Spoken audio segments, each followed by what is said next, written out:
Hello, we will start again because I was talking with a muted microphone.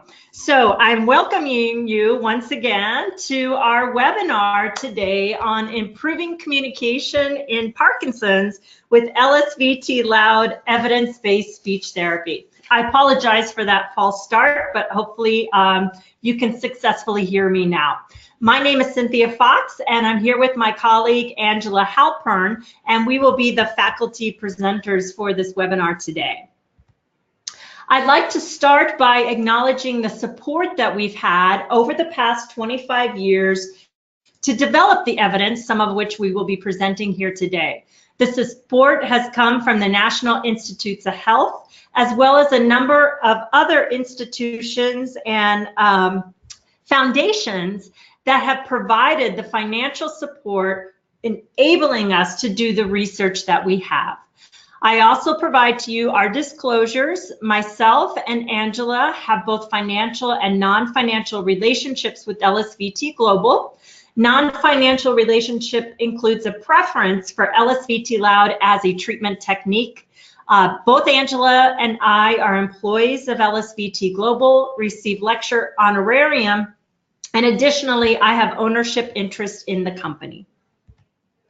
So just to get started, a few logistics. We'll begin by presenting the content, the core content of this webinar.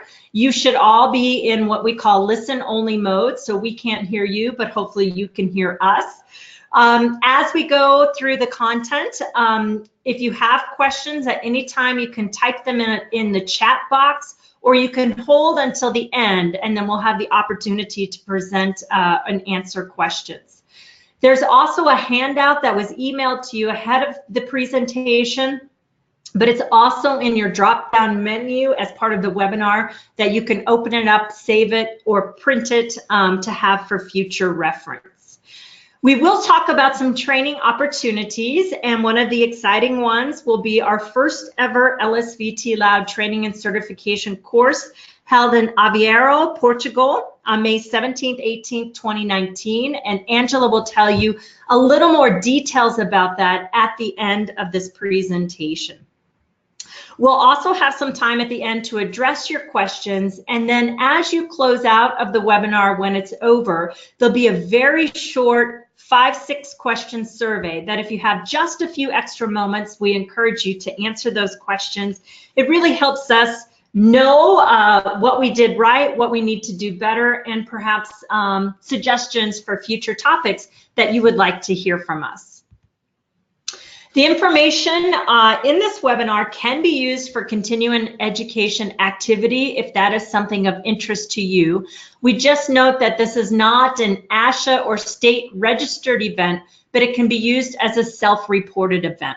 So if you're a speech, physical, or occupational therapy professional, you'd like to self-report this activity, email us at webinars@lsvtglobal.com and request a certificate of completion after the webinar, and include your name and date and duration of the webinar. So attendance for the full hour, however, is required to earn that certificate. Just to tell you a little bit more about us, again, my name is Cynthia Fox. I've been associated with LSVT LOUD for over 25 years. Worked on some of the research during the second randomized controlled trial, application beyond Parkinson's disease, as well as development of LSVT BIG, our physical or occupational therapy. I function now in the company as one of the directors and also a faculty member for LSVT LOUD and LSVT BIG training and certification courses. My colleague Angela has been with LSVT Global for, I believe, close to 15 years. She can correct me if I'm wrong. She's been a key member of the research team, also participating in the second and third randomized controlled trials. She's worked extensively in the area of neurogenic disorders with a specialty in Parkinson's disease. She operates as our Chief Clinical Officer for LSVT LOUD and is also one of our key faculty for LSVT training and certification courses. Our objectives for this presentation are to advance the rationale for targeting amplitude across the motor speech system in Parkinson's disease for making improvements in communication and movement. Also highlight some of our supporting data for LSVT LOUD outcomes in people with Parkinson's disease. Discuss the mode of treatment delivery via principles of motor learning and neuroplasticity. We'll review some of the key treatment techniques as a little bit of an introduction to what LSVT LOUD therapy looks like, and then address some of frequently asked questions and the next steps required to receive LSVT LOUD certification. Before we get going too far down that road, we'd like to know a little bit about who you are. And so you'll see there's a bit of a chat box in your panel. And if you can type in that chat box where you are joining us from, what city, what country, that would be great. And we can get to know a little bit more about you. So I'll give you just a moment to type those in.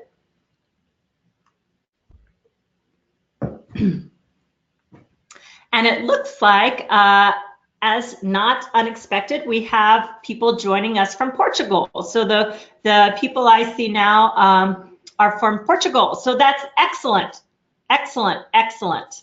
Lisbon, Pombal, Porto, that's great. Well, we're happy to have you here, as we said, because this will be our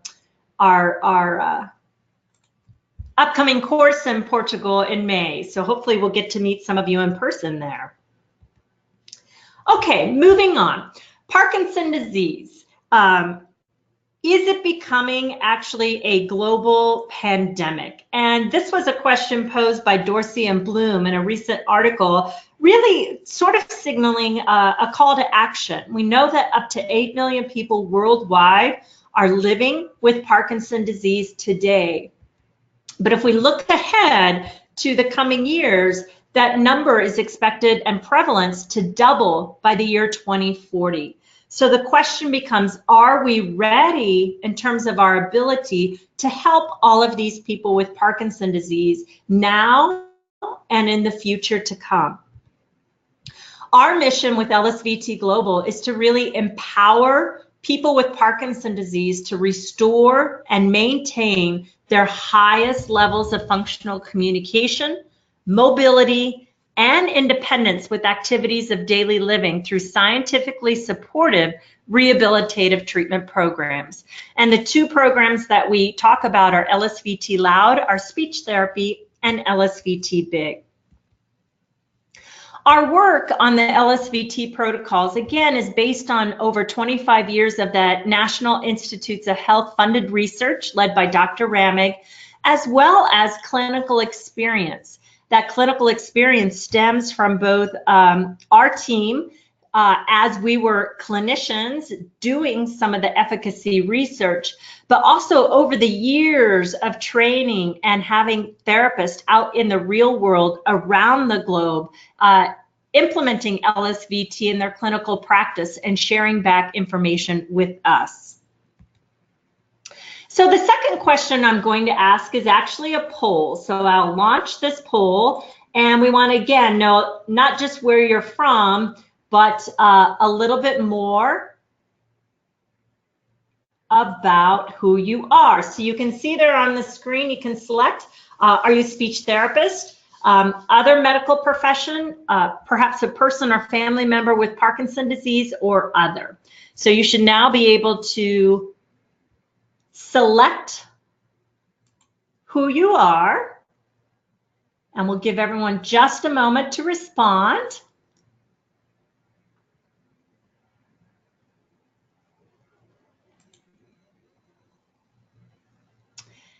And it looks like we have 91% of individuals are speech therapists. So that makes sense. And again, we're happy to have you here today. Let me just close out the poll and go back to our slideshow here and see if we are back. Excellent. Excellent. So we have speech therapists from Portugal. So we're successful because that's exactly who we wanted to attend our event today, but are certainly happy for others who may be joining us as well. What I'd like to do now is share with you a video example of a woman with Parkinson's disease. She was 59 years old at the time she was treated and 2.5 years post-diagnosis. She is on her medications pre-treatment and post-treatment, and these medications did not change during 1 month of intensive physical exercise of the speech mechanism, or LSVT LOUD speech treatment. So just give me 1 moment here and we'll pull up our video.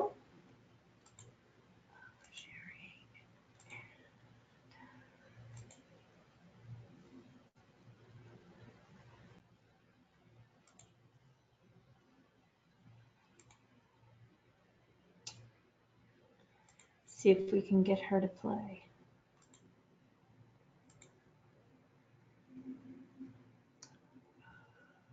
Have you noticed any changes in your speech or your voice that you would associate with Parkinson's? Yes, I don't speak loud enough a lot of times. Anything else? Hoarse. Uh-huh. Anything else? I stutter, which I never did before. Do this for me if you would. Take a deep breath and say ah for as long as you can. Ah.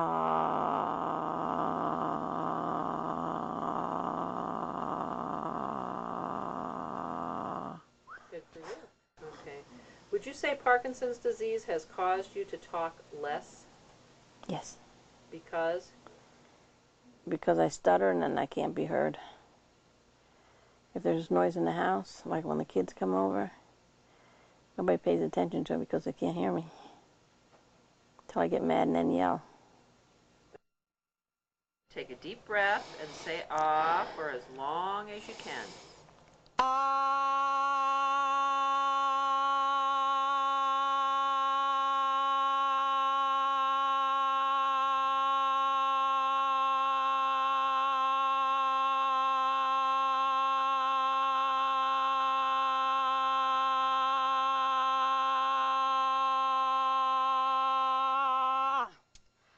Have you noticed changes in your speech or your voice as a result of the speech therapy? Oh, yes. What have you noticed? I talk louder. I think louder. I'm going to sing with the Sons of the Pioneers one of these days with my voice. Good for you. That's excellent. What practicing do you do at home? My ahs, my highs, and my lows. And I read out the mail out loud. Excellent. Do you feel like practicing helps? Oh, yes. Okay. Do you feel as though people can understand you all of the time now? Majority of the time, unless it's my husband, and he'll say, "What? I can't hear you." Good for you. But I think he does that just to be cute. I think he does too. Has anyone commented that it's easier to understand you now? Oh, yes. I set some of our friends back when we went to their house and I talked loud. Lou says, "What the hell happened to you?" My daughter said, "Oh, Ma, that's you?" Isn't that good? Don't you feel wonderful? Oh, yeah, because now she can't say, "I didn't understand what you said." Right? No excuses, right? Yeah, That's no right. excuses. All right. So what do you do when you want to be as easy to understand as possible? Think loud.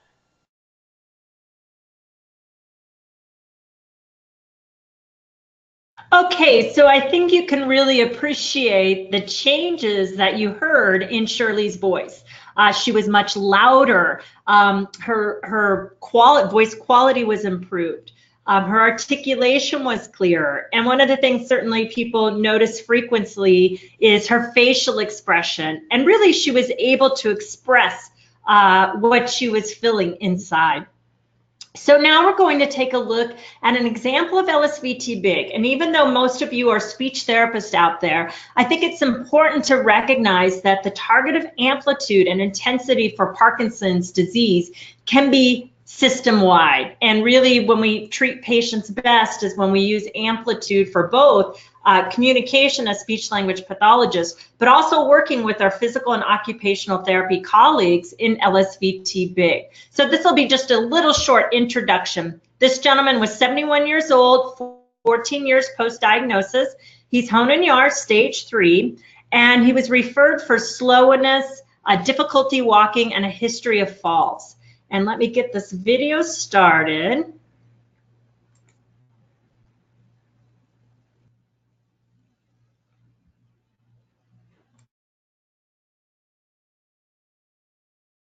There is no audio in this video, so what you're going to see is on the left-hand side of the screen, him walking out of the clinic after the first day of treatment, and then on the right hand of the screen, him walking out of the clinic after the last day of treatment.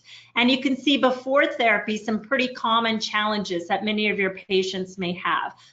Shuffled gait, he was using a cane, had a little bit of freezing hesitation at the doorstep, whereas after treatment, he's walking much better, bigger steps, faster gait, actually stopped using his cane. And these are pretty classic of the types of changes that we see following LSVT Big. Back to the screen here. So some of the clinical outcomes that we documented, as you may have observed, was he was no longer using the cane, he got faster, he had more confidence, but most importantly, as similar to communication, he met his goals, functional goals, to improve his walking, to be able to play with his grandchildren, to go out to dinner with family and friends. So with that bit of a video introduction, again, this has been something that has been developed over the past 25 years. And you can see here the history of funding that we've had. And we've been about the science, certainly in that phase 3 of funding that you see there. But also today, we're very much about implementation and how do we take this well-documented treatment and get it into clinical real-world practice. So I'd like to give a brief review of the foundational LSVT LOUD research in case this is relatively new to you. What you see here is our first randomized controlled trial that was published. This was our 2-year follow-up. And in this study, we compared intensive voice treatment, known today as LSVT LOUD, as compared to a high-effort respiratory treatment. So both treatments were delivered with the same intensity, the same number of treatment hours, the same amount of homework practice and enthusiasm from the clinicians, but the targets were different. Either one focused on training vocal loudness, the other one focused on training increased respiratory support for improved vocal loudness. On the top graph, you see pre, post, and now to 24 months on the x-axis. On the y-axis, you see decibels of sound pressure level. And so the higher up, the louder the voice. In red is the respiratory group who had some improvement in loudness immediately post-treatment that was not maintained at 2 years later. And in the blue, you see the changes in sound pressure level or vocal loudness immediately post-treatment and then maintenance out to 2 years after treatment. So the top graph is during a reading task. The bottom graph, monologue, same setup, but it's during a more conversational task. And what we found here was that for LSVT LOUD, both in reading and conversation, it was statistically significantly better immediately post-treatment. And it was the only treatment that was statistically significantly higher than pre-treatment levels 2 years after the initial treatment. And it was better than the alternative treatment. So these data were really the first data to suggest that LSVT LOUD treatment could work and last in people with Parkinson's disease. The second randomized controlled trial then took LSVT LOUD as it was superior in the first trial and simply compared it to a group of individuals with Parkinson's disease who had no treatment at all. So what happens if just we let time go by? These are similar graphs in that on the x-axis you have time, pre, post, and in this case the follow-up is out to 6 months. You have decibels of sound pressure level on the y-axis. The untreated group in this case is in red, and you see over time there was no change for loudness in either reading or conversation. In contrast, you see the individuals who received LSVT LOUD have a statistically significant improvement immediately post-treatment that was maintained for both reading and conversation at the 6-month level. In addition to those foundational clinical efficacy studies, we've also studied distributed effects, neural correlates, and mechanisms of change. So looking at things such as facial expression, articulation, swallowing, aerodynamics, neuroimaging, and we've begun to repeat some of those initial data to do verification studies looking at changes following LSVT LOUD treatment across these measures. Our most recent and third randomized controlled trial was just published this past fall. So we're very excited that these data are now out for public review. In this case, our objective was to evaluate 2 treatments for Parkinson's, matched in intensive dosage and high effort mode of delivery, but differing in subsystem target. So in this case, we used voice, respiratory laryngeal, which is LSVT LOUD, versus articulation, or oral facial articulatory effort. As you recall, that first randomized controlled trial, we compared it to respiratory effort. We measured sound pressure level across a range of speaking tasks and a self-reported communicative effectiveness scale. We looked at 20 healthy controls and 64 people with Parkinson's disease.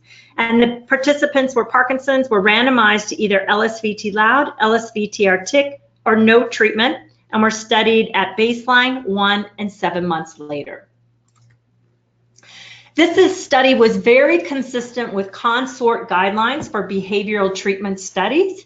And all of these data are in the article. If any of you would like access to the article, email us following this webinar at webinars@lsvtglobal.com, and we'll certainly email you a PDF of the entire study. But this walks you through the flow of the study, and I won't go through all of these details, but basically highlights the level of control that was instituted in terms of allocation, randomization, blinding of data collection, or data collection, I should rather say, that was not done by a clinician who delivered treatment all through our analysis phase. Our 2 outcomes that were published in the article are looking at sound pressure level again during conversational speech. This is the top graph. On the x-axis again, you have baseline, 1 month, so immediately post-treatment, and 7 months, and you have decibels of sound pressure level on the y-axis. The dotted line are the untreated individuals with Parkinson's disease, and you see pretty much no change over time. The dashed line was our group that received LSVT Artic. This was a high effort articulatory treatment. So enunciate versus loud was the cue that was trained, same dosage, same intensity, same amount of homework, again, same enthusiasm from the therapist, only the target was different. We do see that individuals who received Artic did statistically significantly increase focal sound pressure level immediately post-treatment, but it was not maintained out to 6 months. In contrast, the LSVT LOUD group statistically significantly improved immediately post and also maintained that improvement out to 7 months from baseline. So these data are similar to the 2 outcomes of our previous randomized controlled trials. The second measure on the second graph, again, x-axis time, baseline 1 month, 7 months. The y-axis here is a self-reported communicative effectiveness scale. And the higher up, the better perception of communication. The dotted line, again, we see there was no significant change in untreated Parkinson's. Again, LSVT Artic immediately post-treatment in the dashed line had a statistically significant improvement in their perception of communication, but it returned to baseline levels at 7 months. In contrast, LSVT LOUD also had a statistically significant improvement, but that was maintained well above baseline levels at 7 months. So this RCT contributes to the knowledge gap on effective speech treatment for Parkinson's. It provides additional support for voice, LSVT LOUD, as an efficacious target when delivered intensively, with outcomes sustained out to 7 months for both the objective sound pressure level target as well as the self-reported communicative effectiveness. So those are the most recent data that are coming out, and now LSVT LOUD is the only speech treatment with 3 randomized controlled trials documenting short and long-term efficacy for people with Parkinson's. Now, perhaps you're thinking, well, maybe I see Parkinson's once in a while. I don't treat a lot of people with Parkinson's. One consideration is that LSVT LOUD is a treatment tool that can be used with conditions beyond Parkinson's. Now, our data in this scenario is not the same as our randomized controlled trials.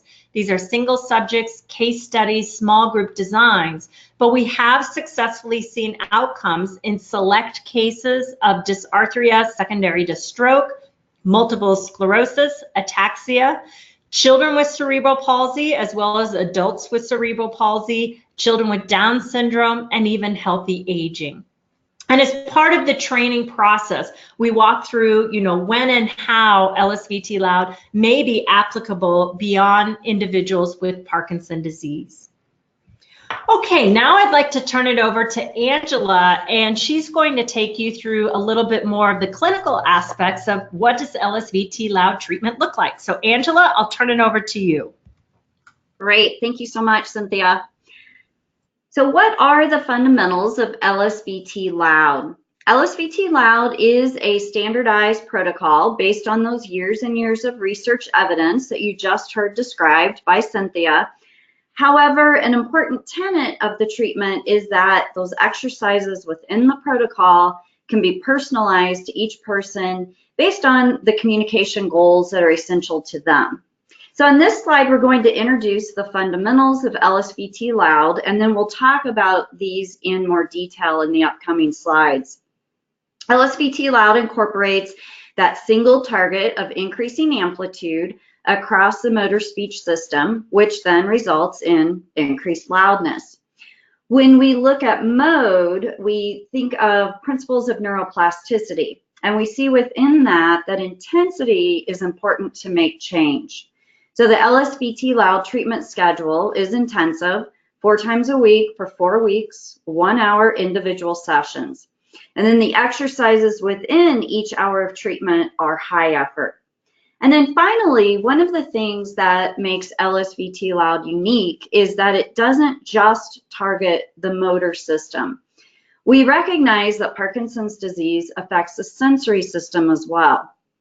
So the treatment focuses on calibration activities to help people learn to internally cue and independently target normal loudness so that they can then independently generalize that outside of the treatment room.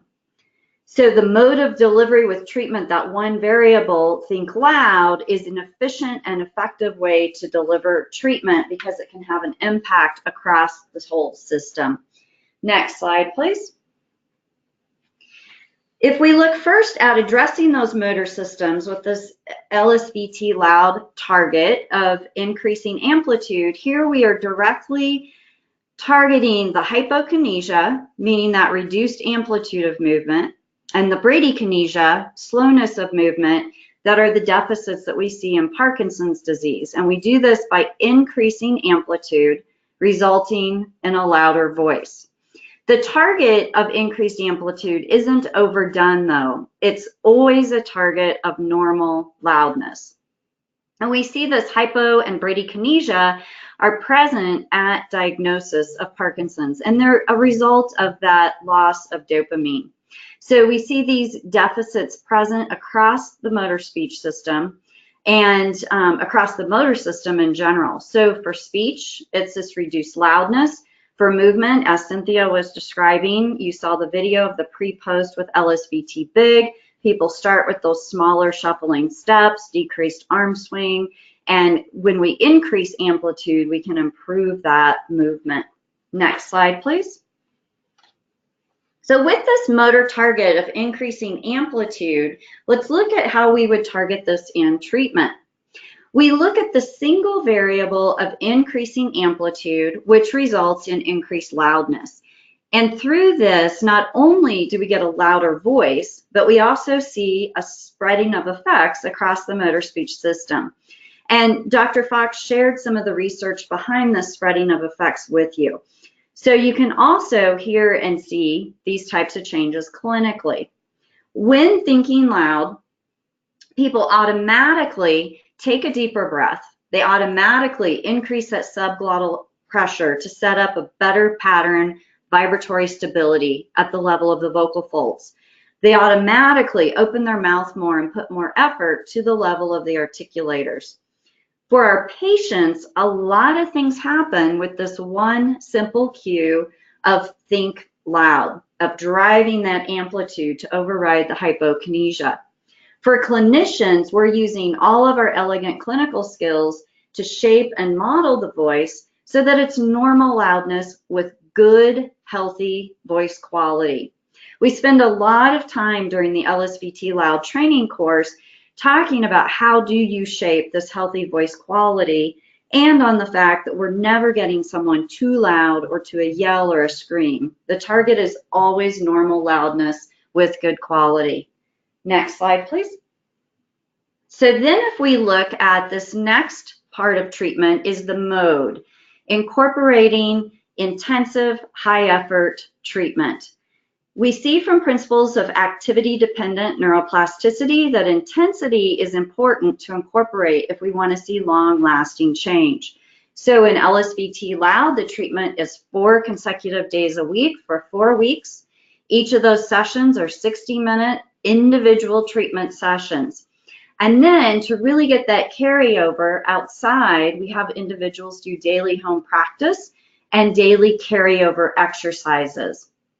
We really want to establish this lifelong habit of continuous practice for them while they're in treatment so they can continue to be successful.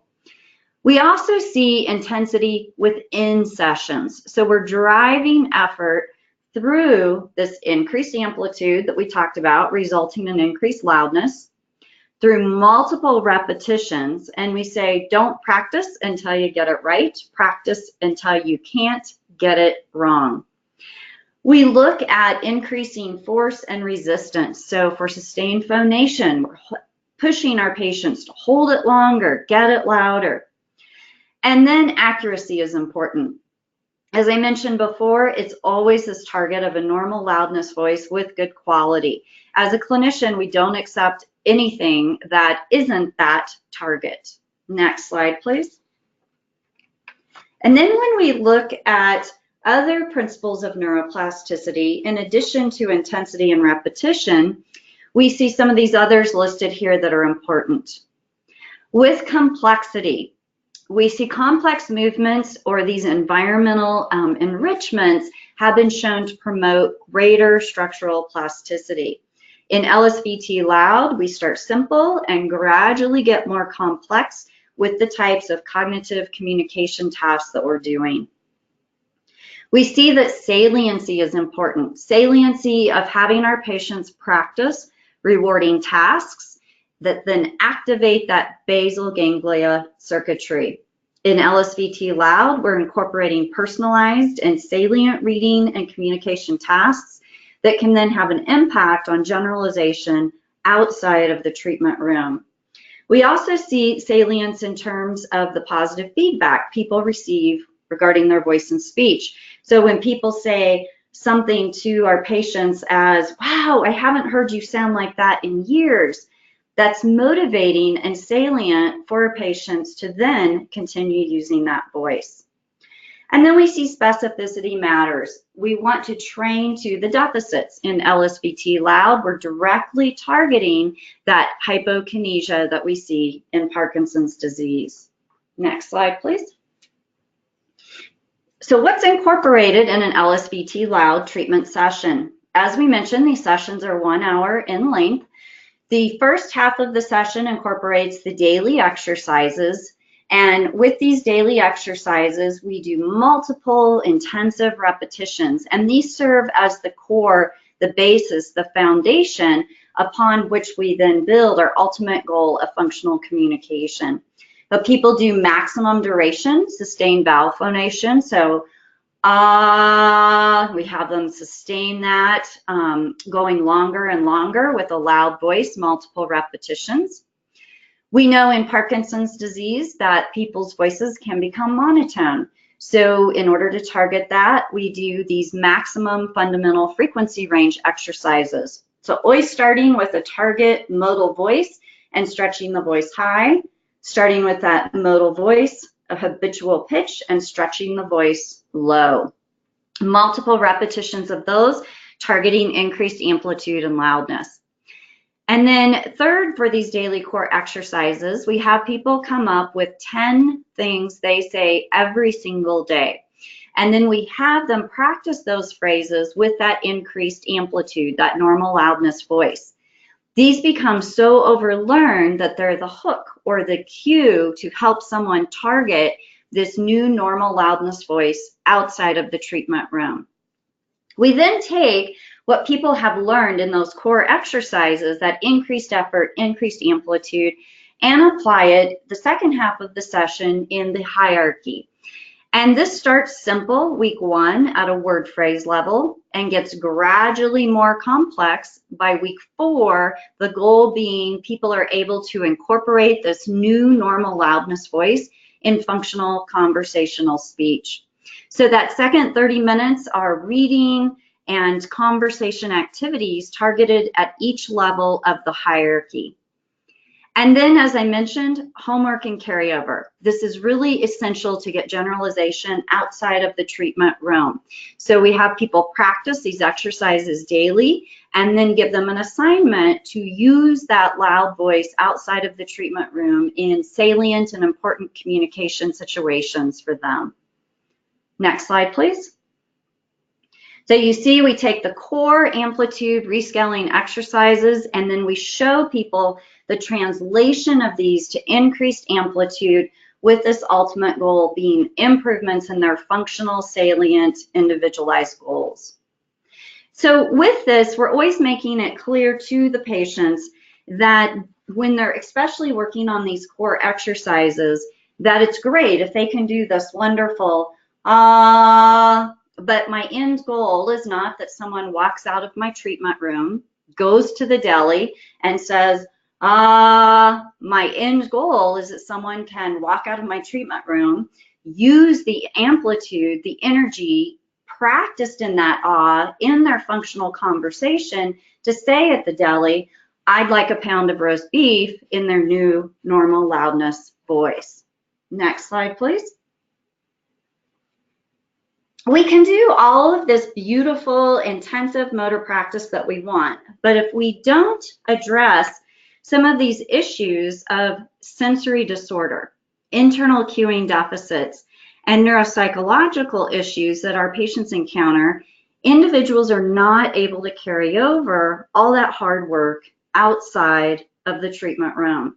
So that we focus also on the sensory system, and this is one of the reasons that LSVT LOUD has been successful where previous treatments just focusing on the motor system were not.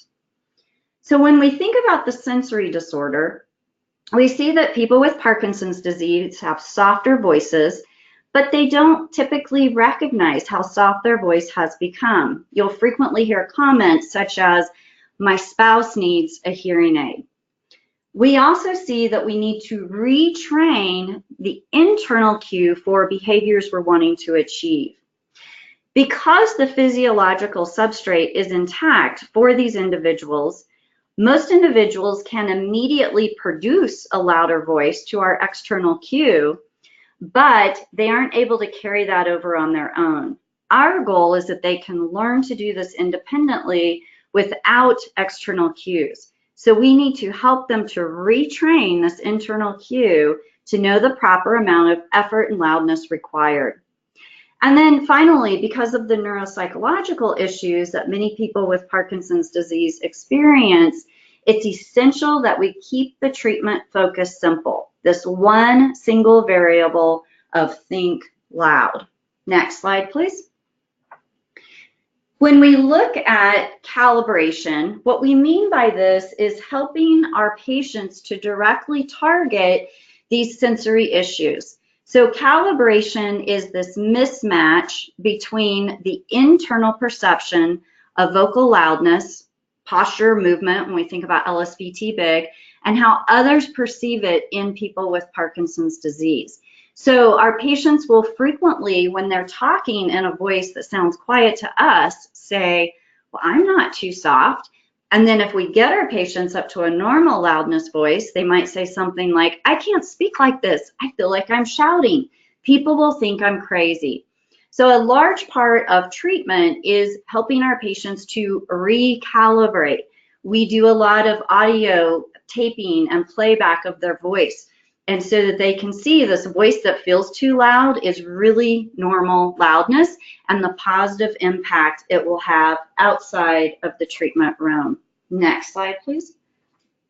When we look at the treatment focus and how we address both the motor and sensory issues in treatment, this circular graph is helpful.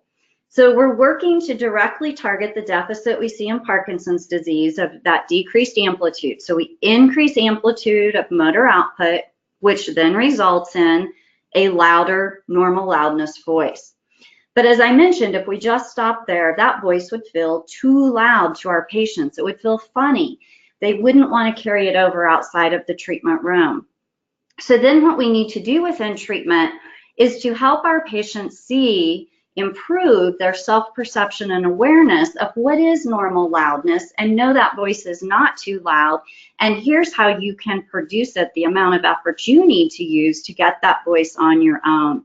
So we're improving their ability to self-cue, their attention to action, so they can habitually scale the required amount of increased amplitude and then start to complete the cycle on their own.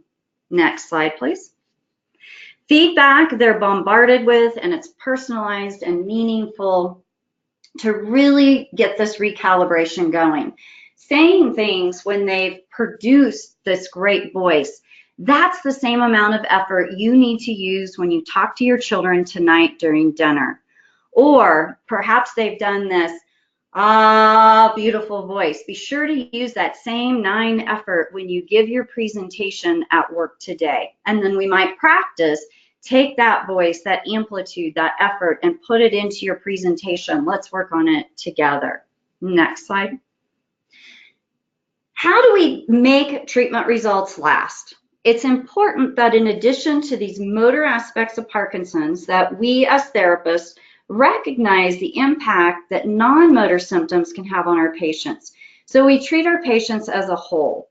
These non-motor symptoms might include things such as depression, loss of higher cognitive functions, dementia, autonomic issues, sensory changes, sleep disorders, emotional changes.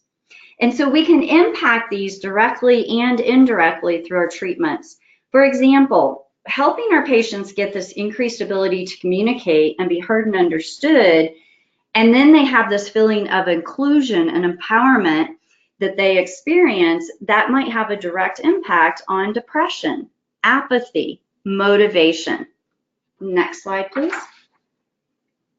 So while LSVT LOUD is a standardized protocol, the specific activities are individualized to each patient. And this is vital for generalization. We see the importance of this clinically, but as we mentioned previously, the importance of saliency is also reported in the neuroplasticity literature. If we want our patients to experience these long-lasting changes, the materials we use with them need to be salient and engaging. So we must incorporate tasks that tap into their motivation, their arousal. In LSVT LOUD, we always work to show our patients the link between the daily core exercises and their reading and conversation activities for their functional goals. So after, we might say, that was a great voice. That's the voice that will enable you to be heard and understood during your presentation at work. Then we practice the presentation and remind them to use that same ah voice. Their hobbies and their passions should be incorporated to help them get this self-realization and improved communication. We say keep those standardized workbooks on the shelf. Having everyone read the same passages and sentences is not going to generalize to your patient's real world. So this is also what makes LSVT LOUD treatment delivery so much fun. By incorporating my patients' hobbies and interests, I've learned about topics from astrophysics to wine tasting to dog breeds. You really get to learn a lot. Next slide. And then we see through LSVT LOUD that we as therapists really have the key to help to unlock this door to empowerment and increase self-efficacy for our patients. Our patients tell us that with Parkinson's disease, there's so many things that are out of their control, but they learn through LSVT LOUD that they can control their voice. So you can provide this gift of taking someone from this withdrawn self with their softer voice and no confidence to post-treatment when they have this normal loudness voice. They feel success. They're not as withdrawn. They become a more confident communicator and they become more engaged and participate in life. Next slide, please. And this is a wonderful quote that sums up some of these points. I do believe that as patients begin to see positive results from therapy and hear positive comments from others, their confidence increases, which impacts their ability to cope with anxiety, depression, and apathy better. And that was from an LSVT LOUD certified clinician. Next slide. So what about after treatment? You saw Cynthia presented data that in the research studies that we see that these effects of LSVT LOUD treatment can have long-lasting effects. But we want to enhance and motivate our patients to continue to practice. LSVT LOUD is an exercise program. So just like any exercise program, people need to continue to practice to maximize those benefits. So we say take your daily dose of homework exercises. Next slide. We want as therapists to do what we can to help motivate and encourage our patients to continue to practice. Some tools for this include setting our patients up for success of really having that home practice routine well established. We also have some homework helper videos that are sort of a Jane Fonda for the voice, encouraging patients to do their voice exercises. We have an LSVT companion software system, which can be programmed by the LSVT LOUD speech therapist with the specific goals for that particular person, and then it gives that individual auditory and visual feedback as they practice their exercises. And then we also have post-LSVT LOUD group exercise options, and this is only for people who have graduated from LSVT LOUD.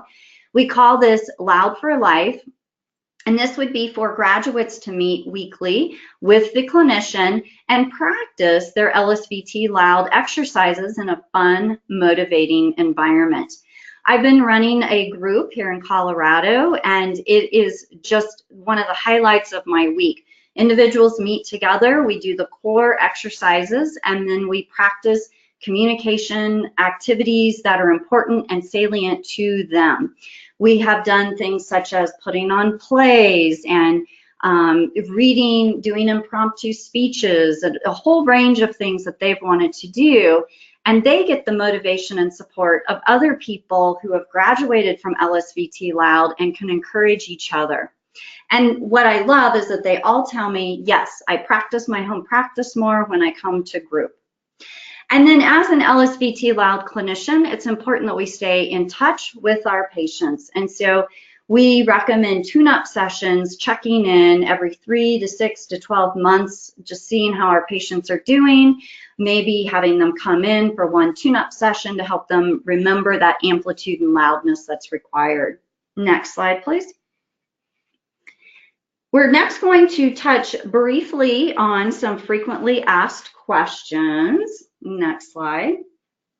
So you may be wondering, is LSVT LOUD feasible in my real world? Well, the answer is yes. So we see this potential for change and restoration of function. Patients make significant progress, even in light of having a progressive condition. We see there's, of course, a medical necessity for therapy readily proven for people with Parkinson's disease, and this real-world experience with thousands of patients who have participated successfully in the programs.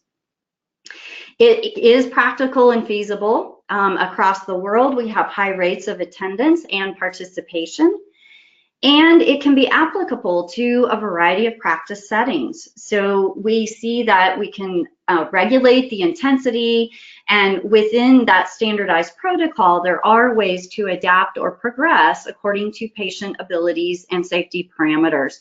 And then we have therapists successfully implementing this in home health, outpatient, skilled nursing facilities, private practice, across the gamut. Next slide. If you're interested in becoming LSVT LOUD certified, we are very happy to say that we are coming to Portugal on May 17th, 18th, 2019. And we offer our gracious thanks to Dr. Maria Matos and her team at the University of Aveiro for hosting this course. And it will be held at the university. The course is for individuals who are speech therapists, but also students in speech therapy programs can attend as well. The course will itself be held in English, but we do have some handouts for patients and that sort of thing that are available in Portuguese. And for more information, you can go to our website listed here, email us, and we're happy to provide you with more information. And you can also register directly on the website. We have the fees listed. We do offer group discounts for 5 or more individuals who sign up together. And then on day 2 of the course, from noon to 2 p.m., we will be offering an informational seminar for people with Parkinson's disease and their caregivers. And so the first hour is a lecture while the therapist attending the course or at lunch, and then when the therapist attending the full course come back from lunch, there's a hands-on practice session from 1 to 2 p.m. with the people with Parkinson's who have attended, and it's a wonderful opportunity for therapists to then get some hands-on practice with what they've been learning. Next slide, please. So if you're not able to make it to that live training in Portugal, you can also get trained online. That course online is also all in English, but it has the same instructions. You get the same amount of continuing education units. It's the same core content as the live course. It's self-paced, and there are downloadable materials, and you have 90 days to complete that. Next slide, please. So what comes with certification? Whether you get trained online or live, all clinicians, if they so choose, are listed on our LSVT clinician directory for referrals. We provide marketing tools and resources. You receive downloadable resources for treatment and clinical practice. Also, something that we're very proud of is for our certified clinicians, we offer free monthly live webinars on specialty topics that our therapists say they want more information on, and these are all then recorded so you can listen to them at any time on demand. So this is a wealth of additional education provided at no additional cost to certified clinicians. We're always available to answer questions, and that Homework Helper DVD that I mentioned is provided that you can use with your patients, and you get a printed course binder for your permanent reference. And then for anyone who attends the live course, we also give you access to the online course for 90 days after the live course, so you can go back and review any materials you would want. And then we also offer access to advanced courses, so more information on pediatric applications or swallowing or things like that. Next slide, please. So if you're interested in locating an LSVT certified clinician near you, you can go to the website, click on Find LSVT Clinicians, and this gives you some search tool options of whether you're looking for LSVT Loud or LSVT Big. You enter your location, a search mile radius, click Agree, and clinicians near you will pop up. If you attend the training and certification course and you so choose, your information would be added to this clinician search. Next slide, please. So in summary, we see LSVT protocols address these fundamental symptoms that all patients with Parkinson's experience: hypokinesia, the sensory deficits. Mode of delivery is consistent with principles of motor learning and neuroplasticity. While it's a standardized protocol, it's been heavily researched. It is then individualized and adapted across the disease severity and for each patient's needs. And you saw the research outcomes and clinical knowledge that are fueling successful implementation globally so that people with Parkinson's disease can benefit. And we talked about how you can get trained and certified in LSVT Loud. Next slide, please. So now we're going to open it up for questions. There are a couple ways you can ask questions. You can type in the question box on your control panel, or you can raise your hand. So there's a hand icon, and Cynthia will see that, and your name will be called out. Your mic will be unmuted, and then you can ask your question out loud. Or if you think of questions at a later date, you can always email us at info@lsvtglobal.com. So I'm going to turn it back over to Cynthia now. Thank you, Angela. So we have a couple questions that are coming in.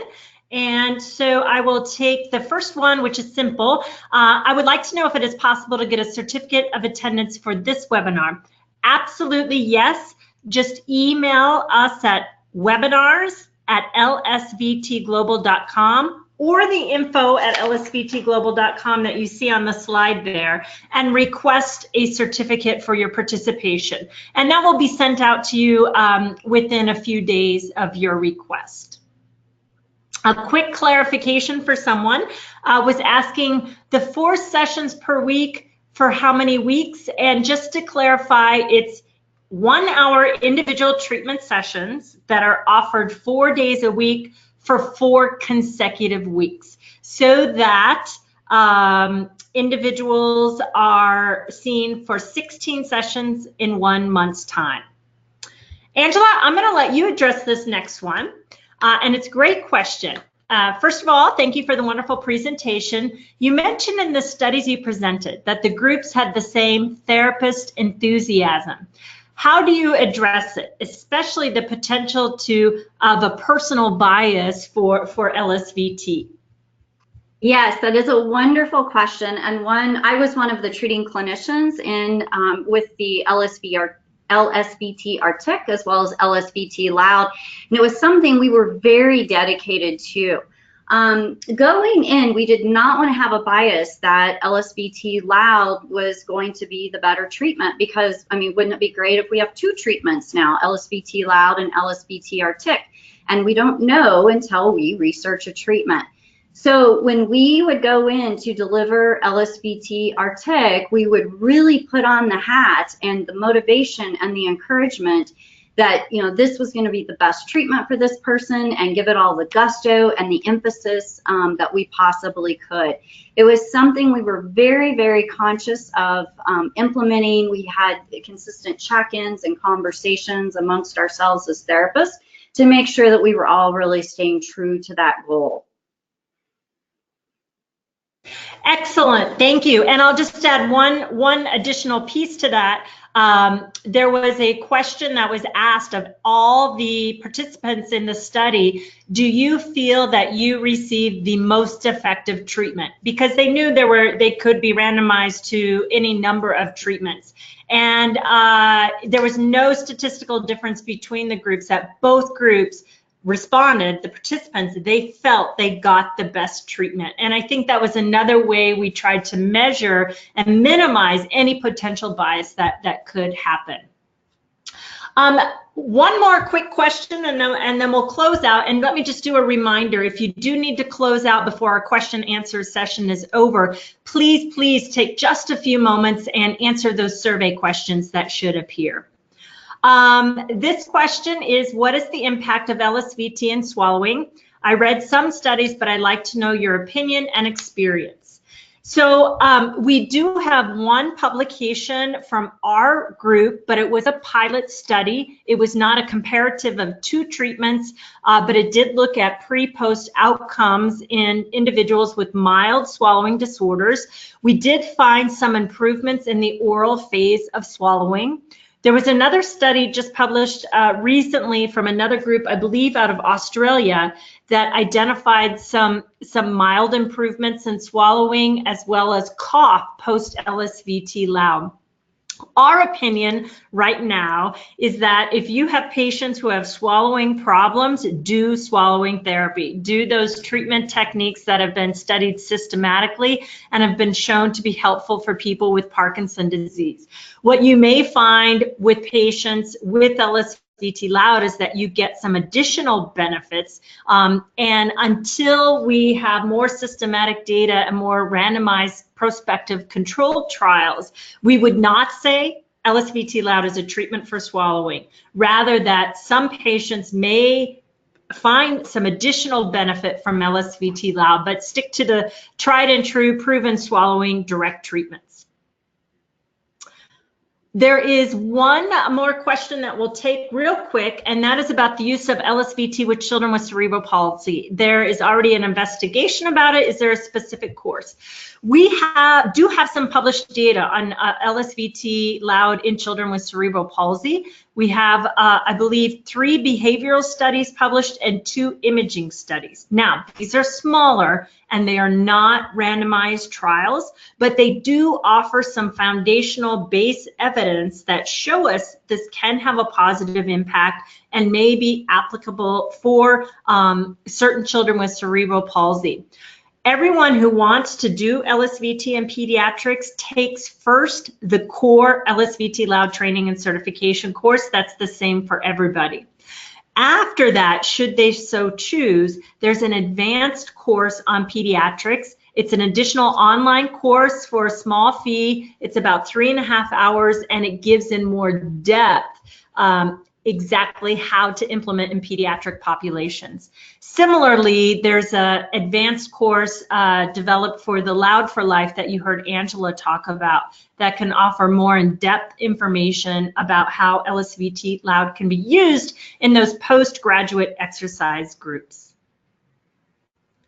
Okay, so I think we have covered all the questions that you have sent in. Feel free to send additional questions to our email if you think of them after the webinar. We were thrilled to have you join us with us. Please share this information. This webinar will be available on demand. If there's colleagues who would like to view it after the webinar is over, they couldn't make it this evening. And let us know if you have more questions about our upcoming course. We hope to see you in Portugal in May. And with that, we'll say thank you for attending and good night.